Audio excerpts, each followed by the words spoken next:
Virtually প্রধানমন্ত্রী নরেন্দ্র মোদীর হাত দিয়ে শনিবার উদ্বোধন হতে যাচ্ছে রাধিকাপুর বেঙ্গালোর নতুন ট্রেন। উত্তর দিনাজপুর বিশেষ করে রায়গঞ্জ মহকুমা বাসিন্দাদের দীর্ঘদিনের দাবি পূরণ হতে চলেছে রাধিকাপুর বেঙ্গালুরু ট্রেন। প্রধানমন্ত্রী নরেন্দ্র মোদী হাত দিয়ে আসাম ও বাংলার মধ্যে চলাচল করা দেশের প্রথম বন্দে ভারত স্লিপার ট্রেনের উদ্বোধন হবে।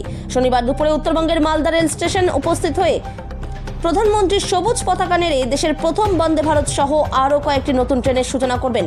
মালদায় রেলের মূল উদ্বোধনী অনুষ্ঠানে প্রধানমন্ত্রী নরেন্দ্র মোদী, রেলমন্ত্রী অশ্বিনী বৈষ্ণব ছাড়াও রায়গঞ্জের সাংসদ কার্তিক পাল, বালুরঘাটের সাংসদ তথা কেন্দ্রীয় শিক্ষা প্রতিমন্ত্রী সুকান্ত মজুমদার, উত্তর মালদার সাংসদ খগেন মুর্মু, জলপাইগুড়ির সাংসদ ডক্টর জয়ন্ত রায় সহ উত্তরবঙ্গের বেশ কিছু বিধায়ক থাকছেন। অন্যদিকে রাধিকাপুর বেঙ্গালুরু ট্রেনের উদ্বোধন ঘিরে রাধিকাপুর ছাড়াও কালিয়াগঞ্জ এবং রায়গঞ্জ রেল স্টেশনেও সংক্ষিপ্ত অনুষ্ঠানের আয়োজন করা হচ্ছে। শুক্রবার দুপুরে রাধিকাপুরে সেই প্রস্তুতি খতিয়ে দেখেন সাংসদ। কালিয়াগঞ্জ থেকে অনুপ জয়সওয়ালের রিপোর্ট, বিগ নিউজ বাংলা।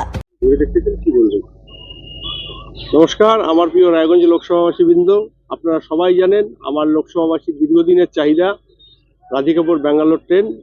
সেই ট্রেন আগামীকাল ভারতবর্ষের যশস্বী প্রধানমন্ত্রী নরেন্দ্র মোদীজি তিনি তার ফ্ল্যাগ অফ করবেন এবং সেই ট্রেন রাধিকাপুর থেকে ব্যাঙ্গালোরমুখী হবে। তার সাথে সাথে রাধিকাপুরে যেমন সেখানে ফ্ল্যাগ হবে, তার সাথে সেই ট্রেন আমাদের কালিয়াগঞ্জ স্টেশনে দাঁড়াবে, তারপর রায়গঞ্জ স্টেশনে দাঁড়াবে। রেলের তরফ থেকে এখানে বিভিন্ন সাংস্কৃতিক অনুষ্ঠানের আয়োজন করা হয়েছে এবং তার সাথে সাথে আমি আপাময় সমস্ত রায়গঞ্জ লোকসভাবাসীকে বলবো যে আপনারা আসুন, সবাই মিলে যাদের রাধিকাপুরের কাছে রাধিকাপুরে আসুন, যাদের কালিয়াগঞ্জ কাছে তারা কালিয়াগঞ্জ স্টেশনে আসুন, যাদের বাড়ি আমাদের রায়গঞ্জে তারা রায়গঞ্জে আসুন।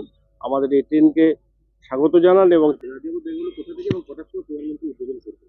এটা মালদা থেকে উদ্বোধন হবে। টাইমটা এখন আমাদের ফাইনালে আসেনি, যা আমরা যত সম্ভব শুনতে পাচ্ছি হয়তো সময়টা 12টা দিক নির্দেশ করা হয়েছে। সেখানে ভারতবর্ষের প্রথম ট্রেন বন্দে ভারত স্লিপার, যেটা আমরাও পেতে চলেছি, আমার জেলার উপর দিয়েও যেটা যাবে আগামীকাল, সেটাও উদ্বোধন হবে। তার সাথে সাথে আরও 5টি অমৃত ভারত ট্রেন, এক্সপ্রেস ট্রেনও উদ্বোধন হবে এবং আগামী দিনে সেগুলো দূর দূরান্ত থেকে বিভিন্ন জায়গায় যাবে এবং মানুষের শিক্ষা, স্বাস্থ্য, কর্মসংস্থানের ক্ষেত্রে সেই ট্রেনগুলো আগামী দিনে দিগন্ত খুলে দেবে।